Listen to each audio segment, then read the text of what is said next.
کیا آپ کو یاد ہے ہجومی تشدد کا شکار چوڑیاں بیچنے والا مسلم نوجوان 3 سال بعد تسلیم علی پاسکو مقدمے میں باعزت بری ہوا؟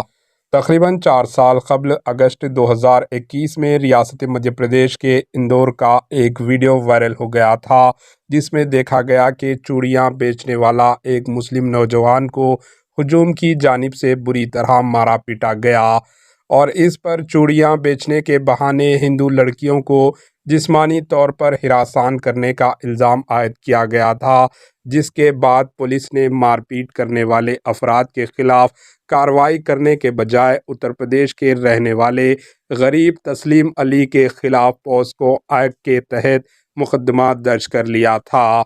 تسلیم علی کو عدالت نے باعزت بری کر دیا، جبکہ مسلم نوجوانوں کو تقریباً 4 سال تک قانونی جنگ لڑنی پڑی۔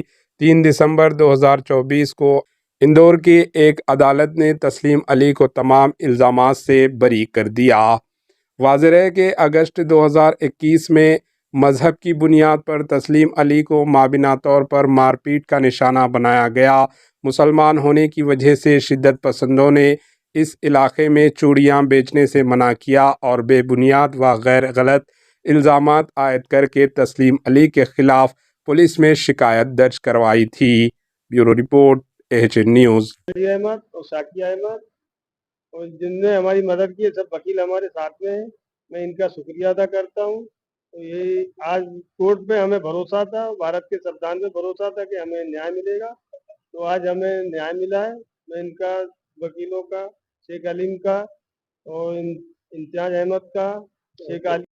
ہمارے AHN نیوز کو سبسکرائب کریے تاکہ آپ کو نوٹیفیکیشنز آتے رہے وقت پر۔